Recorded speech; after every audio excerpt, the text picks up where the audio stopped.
Okay, so it is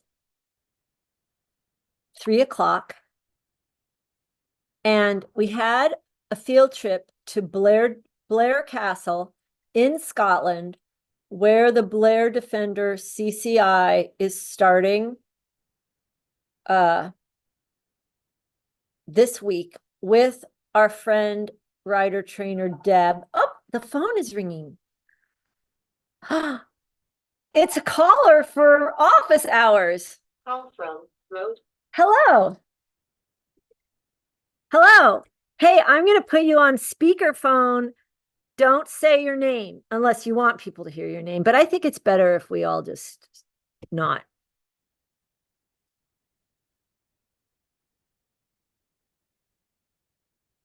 Okay, here, I'm going to put you on right now. Hang on. You're going to be on speaker. Okay. Okay, so we have a caller in for office hours, and the topic is Sleeping Beauties. But the topic that I wanted to touch on today, that I thought I didn't want to have office hours, but then I decided at the last minute we should have more office hours on this topic of Sleeping Beauties. And there's the type of horse and person that is going to get a B plus or an A minus in school without trying. How do we get that horse paying attention and excelling? And so I'm saying this for other people listening, but do you have any?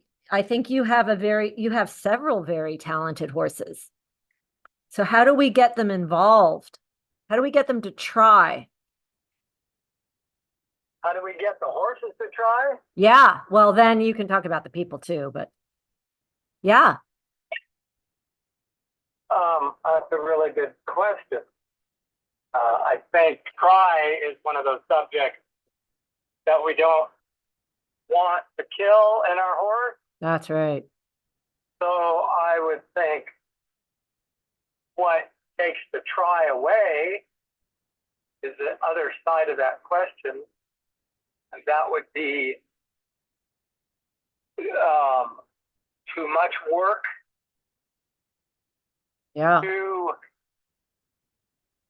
not willing to change the subject when it's not working. Yep. The horse is a break. And cross training. And what I mean by that is dressage horses that can go jump or gallop in a field. Anything that keeps the horse fresh. There's a lot of conversation these days about connection and communication, and that sounds like going to therapy for couples. It does, and I don't think that's what we're talking about. No, those things happen through the work, and yes, it takes some empathy for the horse and just reading his, seeing if his body look healthy, do his eyes look healthy, is he happy to be ridden? And some people think you can't tell, and they get into all the psychology of learned helplessness, like, well, the horse doesn't really have a choice. Yes, he does have a choice. Horses have choices. Yeah, we don't need to be dictators. We just need to teach them the language. And yes. Some are better students than others, but I think the goal is, if we're talking historical dressage or classical dressage, that the language is the four natural aids that's been written about forever. And then as people like Bajowski said, there's the one who thinks and the one who executes the thought. But we're trying to teach the horse to communicate with Braille, and so it's on us to really study how to do that. Yes. That's what's gonna. Yes. Why wouldn't a horse be happy with the conversation? But those real brilliant horses, yeah, how to keep them wanting to learn more? Well, one of the things that I think the horses get discouraged when the conversations aren't clear and directed and consistent. And even the simple fact of really knowing our lines in the arena and what needs to be achieved in each segment, so we can, quote, spell it out. The more clear I get with what it is I'm really after, the more my horses seem to say, oh, okay, when you put it that way, I'm glad to do it. The resistances seem to come when the instruction or the information to them is vague or too variable. Yeah, and that takes study from a rider trainer's point of view. Most of us have been guilty of it too, or not studied enough. We don't have the training. And meanwhile, all the modern not all, but the modern trainers seem to focus on how you feel about it, or a lot of gobbledygook that just avoids the question or avoids the training. Yes. Yeah. Yes. Even a simple statement, like I said earlier, Pajowski's the one who, I think it was him, the one who thinks and the one who executes the thought. Yes, he said that. Yes. Oh, you're just a bossy person. Yeah. Then they say that you're a dictator but that we have the thought and the horse executes the thought. That is Durchlässigkeit. That is the epitome of the training. And I believe that he said that is classical dressage, that he said this defines it. That is the definition of classical. Isn't that amazing? Yeah, and I find it quite profound. But people will say, you say the one who thinks and the one who executes the thought, that, oh, what, you don't think horses think? I mean, this is just silly. It's just, and yet the same people talk about leadership. And so I don't think any of it, I think all of that stuff I'm finding out is actual disservice. Yes, it is. It is. Because we're so self-indulgent, and yes. It's all based on yes. how we perceive ourselves to feel. Yeah, and how we want to present ourselves in a culture that hates the way riding really is, which is simple. One thing I want to interject about Podolsky, and I could be wrong, but I think in that section where he says that thing about the aids and the one who has the thought and the one who executes the thought, the horse, I think he goes right into talking about the efficacy of the click, of the single click of the tongue. I think it's in the same section. Well, I'll have to go look. And that's very relevant to these Sleeping Beauties things that this topic that we've had for August. So I have to get my language, my lexicon super clear so that if I click, my horse knows, he goes, yep, he knows what that means and he does what it means. That it's not 3 clicks, it's 1 click.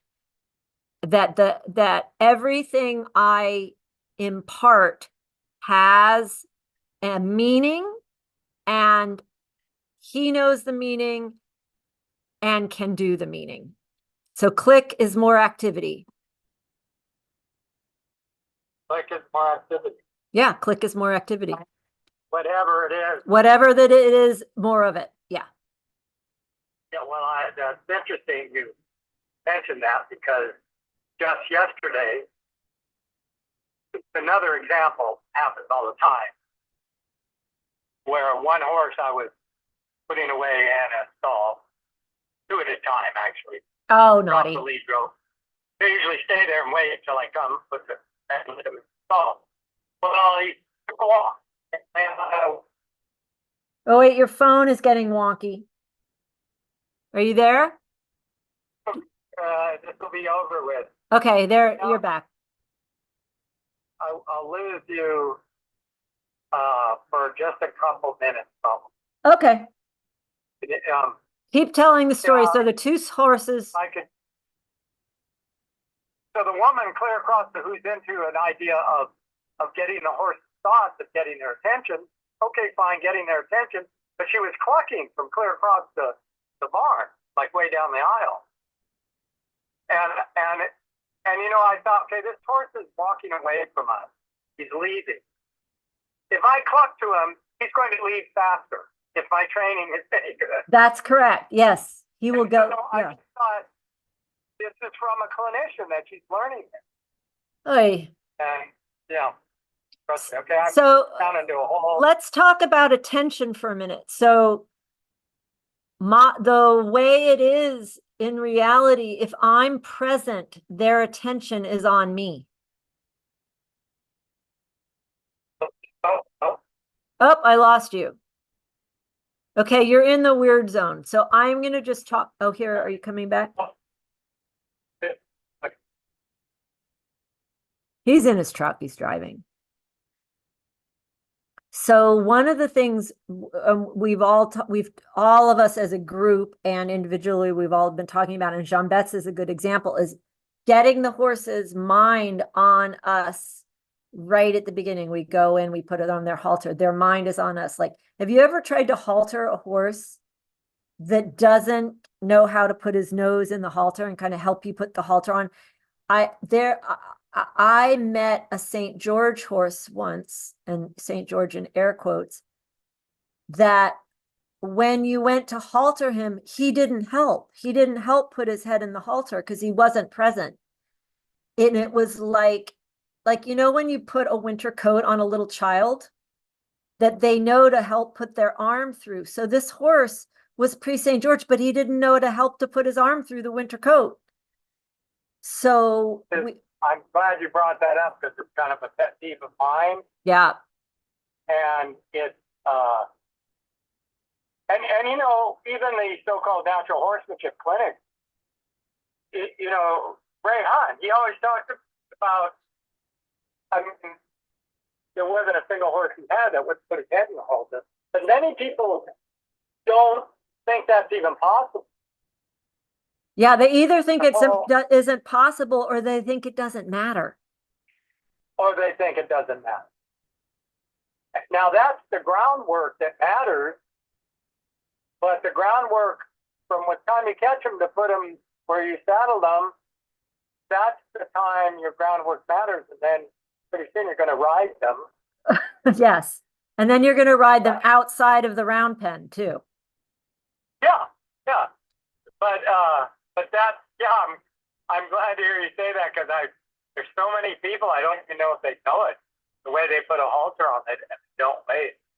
And if I had to teach a young person anything, some standard that I'd like to see in all horsemanship, is people putting on a halter. Yes, and this brought something to my mind about the overall education of riders and horsemen, is that I learned to halter a horse, and I mean, they taught us, like, we had to procedurally learn to do it and undo the little buckle and like do it all very by the book. But we learned to halter on wonderfully polite ponies and small horses that we could reach when we were little kids. And as a result, my arms and hands learned the procedure for haltering and bridling from easy, sweet horses. And so then when I graduated to green naughty horses, my nervous system knew how it should be. Then I could teach the green horse. Is that cogent how I explain that? Absolutely, that's absolutely correct. That's like, so fundamental to, starting even a wild horse, the first time you are going to halter them is an opportunity to present that to them. It may not work. Right. You're always going to present that to them. And then there's horses that don't know that, and they get tense in the neck and you can't reach them. Well, part of that is, you just have to picture it in your head. One day when you see this halter, you lower your head to help me. Right. And the same thing, and that leads to bridling, which is another disaster you see people do, and they're like chasing their horse around.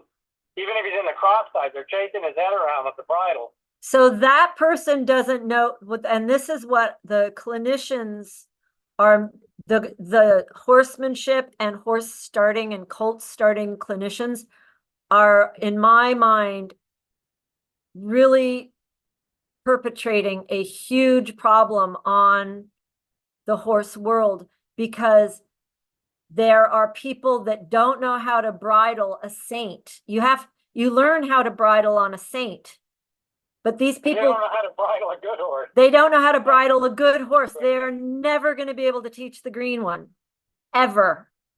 Yeah. And they stay green. And they stay green. Yeah. Now that does, keeping on topic, you see, how do you keep these horses in that learning, desiring, hungry state of mind? Well, you don't bore them with dumb people. Well, if you start your struggle, you start your lesson out right from the get-go with that kind of struggle. Yeah. And you don't know how to work it out. Yeah. Then the rest of the ride is kind of going to be like that. And the horse is like, yeah, what's up with it? And he may get the B, but he doesn't get the A, but he doesn't strive for it because it's too frustrating. Yes. I think they become very discouraged and resigned. Okay. So extrapolate the horse that's good to halter, good to bridle. And you have to know what that is to teach an ignorant horse, a horse that doesn't know how to do that.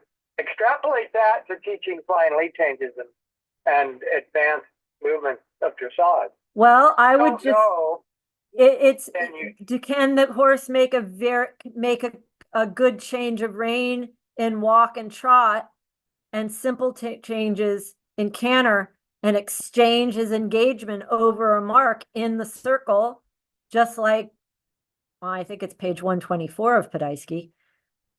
If he can do that, then a flying change is going to be just the obvious next step. He'll be like, oh, it's like the same as I did. And you say, yes, it's just the same like before in the trot. It's just, and then he just does it.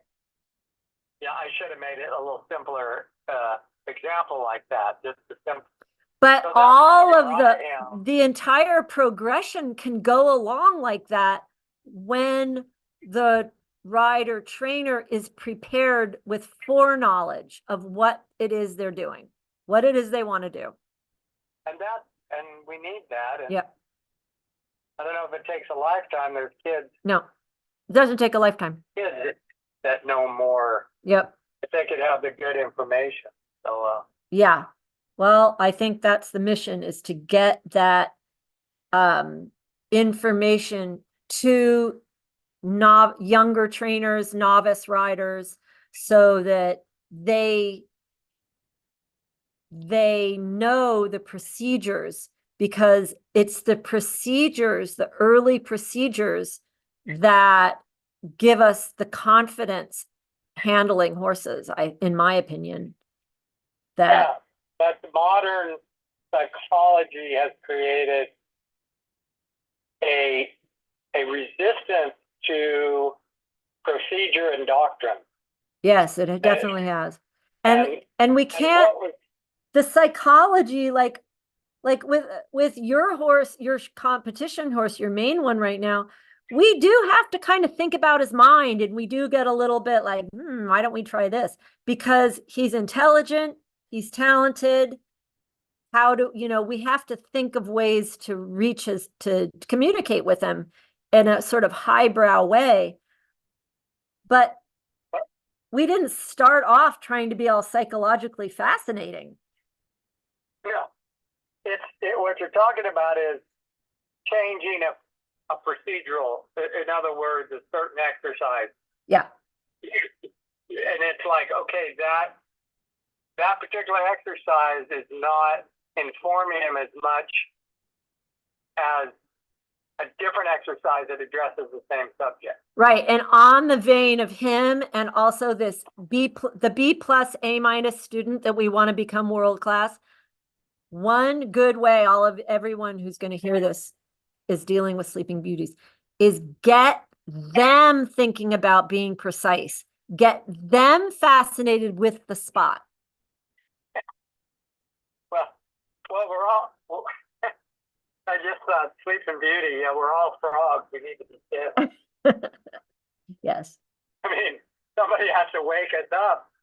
Yeah. That's a good analogy. Yeah. Well, yeah, it is.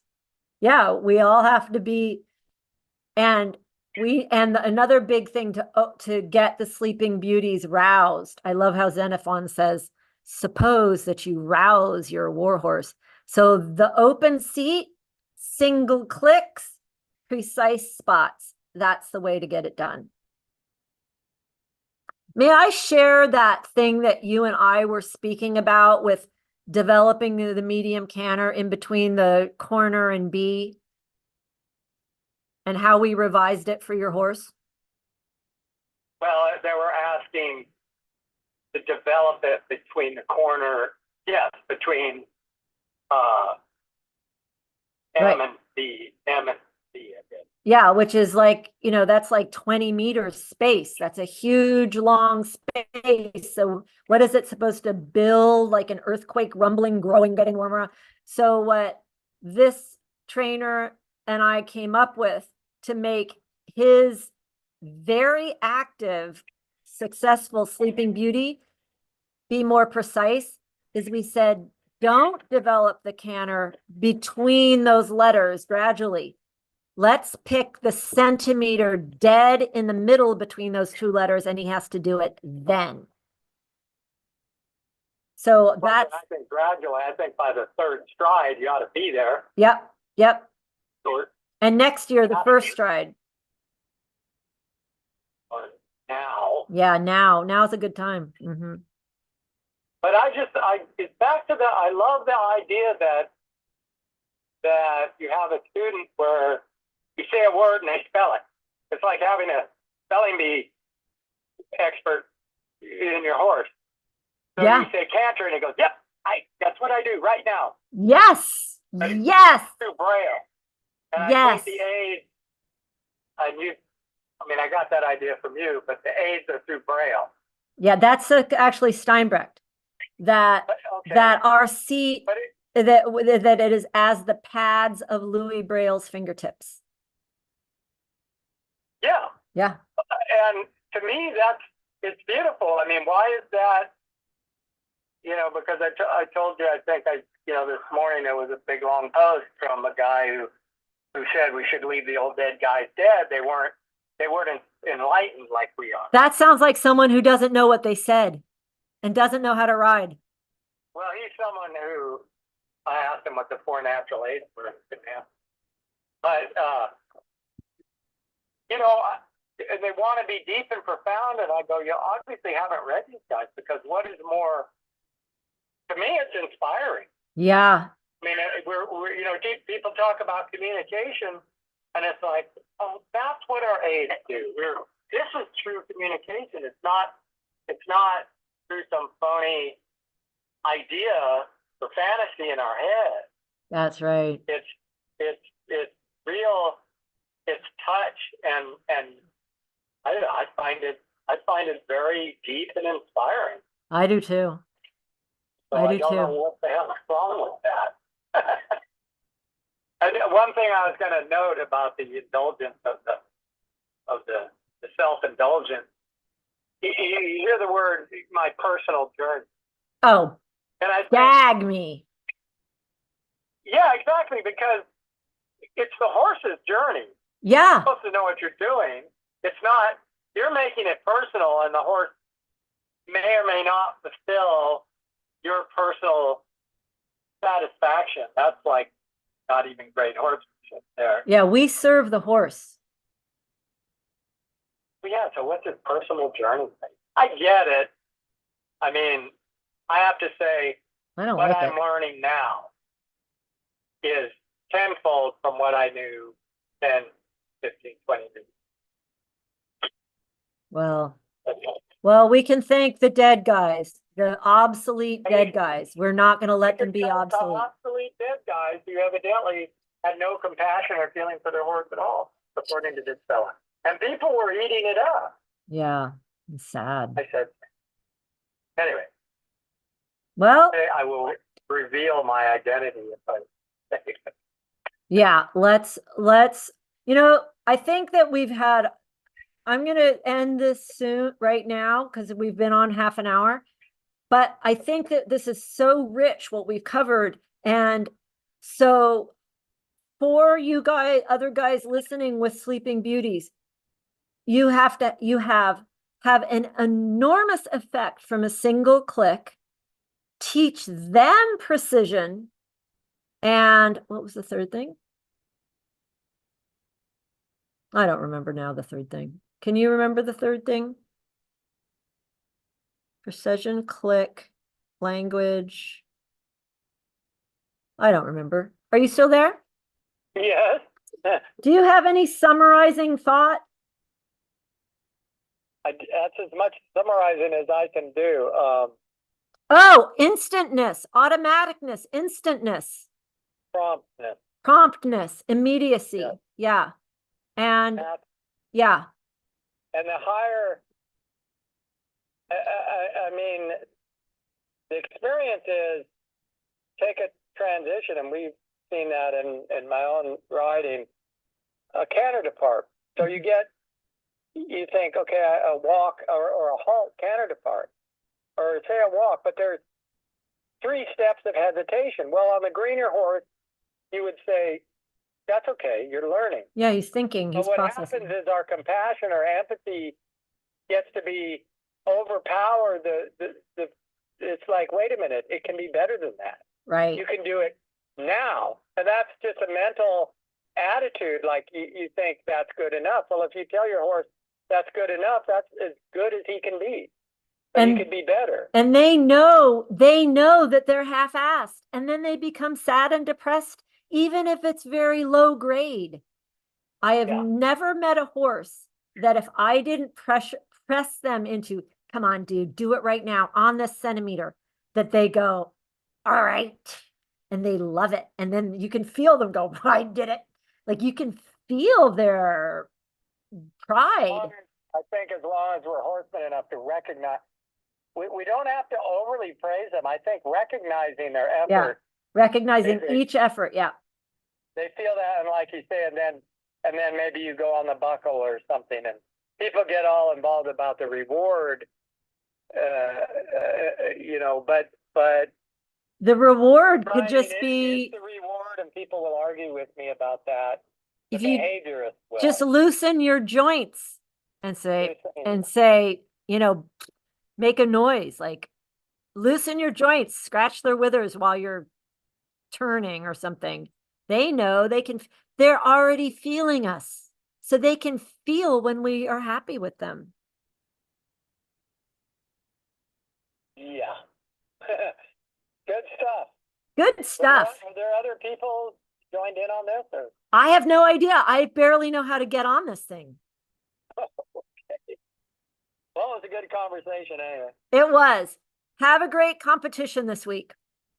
Thank you very much, Jane. Okay. Ride straight. Bye. Okay, so I think that was a lively, good conversation about the Sleeping Beauties who are B+, A- students, or maybe they are on the first string of the football team or the soccer team, but they are so good at it that they barely have to try. Frustrating type when you know there's more in there. And a lot of us have those types that they're good at it. They can pin any class they go in. How do we make them a team horse? Okay. See you guys.